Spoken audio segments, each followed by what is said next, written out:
we romanticize this idea of this extroverted, loud, alpha male man who dominates a room. Everybody knows when he enters a room, he brings crowds together, everyone wants to listen to what he has to say, he always gets the girl, and you, as an introvert, you're always left in the corner, you can't compete with him in a crowd's tiring to you, and so therefore you feel that you need to compete with him on his own playing field. But today I'm going to try to explain to you that as an introvert, you have a lot of advantages. In fact, you have so many advantages that you can dominate in the dating game against an extrovert.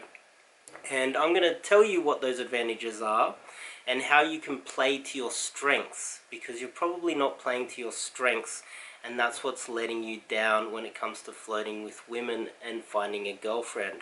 But before we get into this video, make sure you click the subscribe button so you don't miss out on any future dating videos that I upload. I've also got a Telegram group in the description. And then if you want some one-on-one dating or coaching with me, I've got an email in the description which you can email me and contact me personally. To start with, what's the difference between an introvert and an extrovert? I know between an introvert and an extrovert there's a large spectrum, and you could be anywhere along this spectrum. But the general differentiation between an extrovert and an introvert is this. It is that in a group of people, if you're an extrovert, you become energized when you are around a group of people, a large group of friends, you're in a social gathering, a large group of family members, you're at a meetup. You become energized and you want to stay at this party or meet up or group activity until the very end, because it just energizes you. You get energized by being a part of it. You enjoy talking to 2 or 3 or 4 different people at the same time in a group. This energizes you. That makes you an extrovert. Whereas an introvert, being in this type of environment, having 2, 3, 4 people around tires you. You become exhausted. You're more likely to get into there, and you want to be part of a group, of course, but going into a group where there's 2, 3, 4, 5 people talking at once, that tires you, and you find yourself wanting to go towards the corners and have more one-on-one conversations. You find yourself at the drinks cart or at the bar, having a one-on-one conversation. That's the basic generalized difference between an introvert and an extrovert. Now, as an introvert, you have a lot of advantages over an extrovert. And the most simplistic one is an extrovert comes in brash, loud, lets people know what they want, likes talking to 2, 3, 4 people at once, very impressive and flashy. But when it comes to building deep relationships with each of those people, especially in the dating scene, an extrovert can have trouble building deep relationships, whereas you are better one-on-one. So when there's 2, 3, 4 people in a group, you're less likely to just have large conversations with all of them. You feel more comfortable one-on-one having deep conversations where you can build a lot of rapport with one individual and have deeper, more meaningful relationships. And so this is your advantage. You have an advantage over almost everybody else when it comes to the dating scene, is that when you are in these large group scenes and there is a girl that you like, the best way to do it is to somehow peel her away from the group. Instead of talking to her and all of her friends at once, if you can somehow just have a one-on-one conversation with her, you're more likely to build a deeper, more meaningful relationship, and faster, and she's more likely to trust you faster than an extrovert. An extrovert would be impressive and flashy and funny, but she's less likely to trust the extrovert straight away, because the extrovert has so many other options and is less trustworthy to some extent. Whereas you're able to build these deeper, more meaningful relationships. So therefore, you have a lot of advantages when it comes to one-on-one conversations. The problem with this is that sometimes that because you're building these meaningful relationships, and you're less likely to be more direct and loud like an extrovert, you are more often trapped in the friend zone.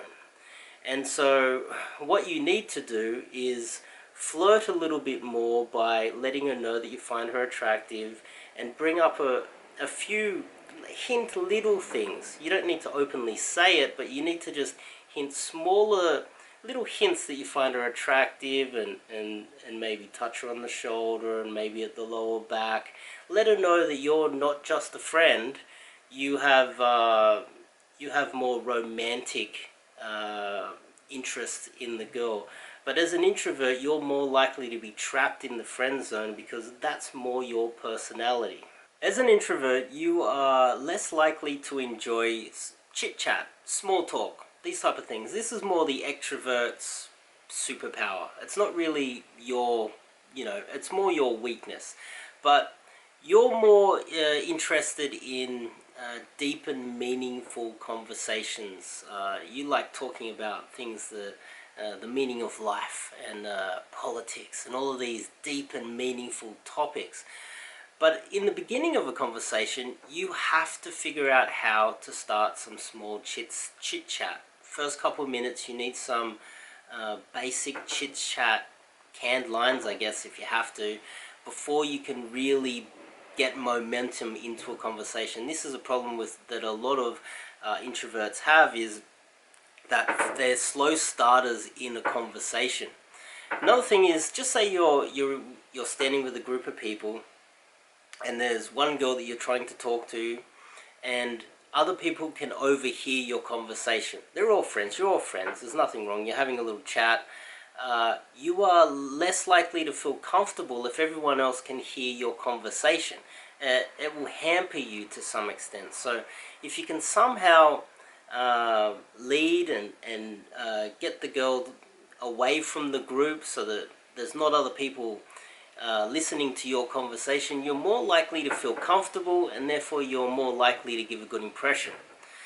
Another thing is, when you're choosing a date, you should probably not choose loud nightclubs or places with lots of people. You should choose date locations that are, say, quiet cafes that have nice leather seats out the back, where you can have one-on-one conversations. Places where you and your date will have alone time, where you can use your powers, or as the introvert, you do have a lot of strengths. Play to your strengths, and your strengths are one-on-one conversations, alone, without any distractions, any other people around. You don't want to go on double dates. You don't want to be bringing just say for instance you have a date, and you and your friends are going out to the races, or you're going out to a party. It's not a good idea for you to just bring your date along if you're an introvert.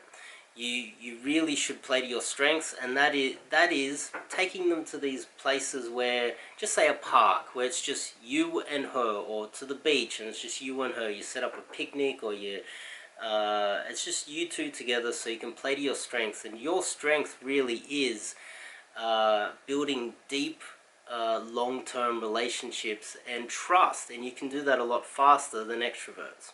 As an introvert, you are going to struggle to meet women in general, and most introverts out there, they turn to online dating. They go to Tinder and they start swiping right all day.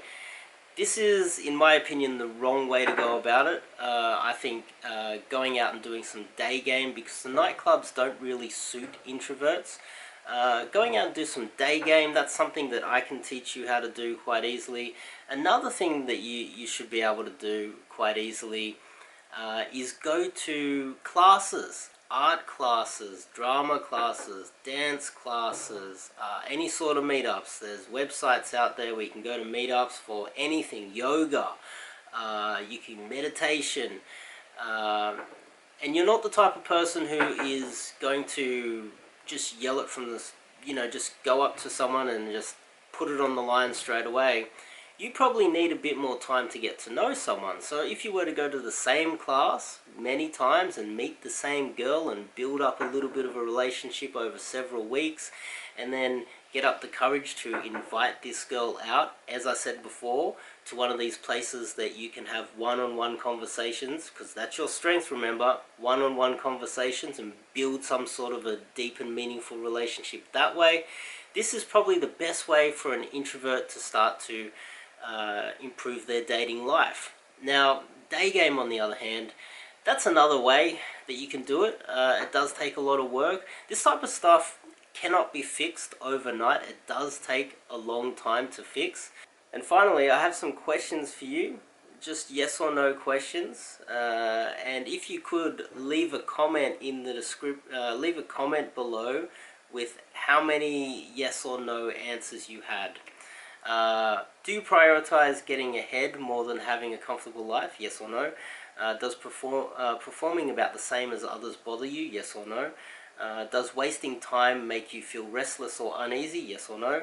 Do you always try to be the best at what you do? Yes or no? Would you prefer to work with a difficult but talented co-worker over a friendly yet incompetent one? Yes or no? Are you ambitious? Yes or no? Does the thought of making life as it comes, or does the thought of taking life as it comes make you feel uneasy? Yes or no? Do you plan ahead? Just say, do you have a year?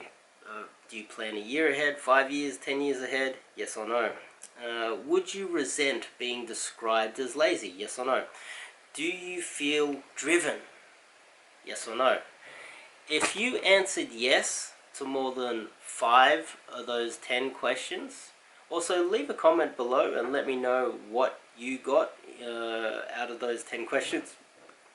But if you answered 5 or more yeses to those questions, feel free to shoot me off an email and try to discuss some sort of coaching with me, because you're the type of person that I'll be able to help.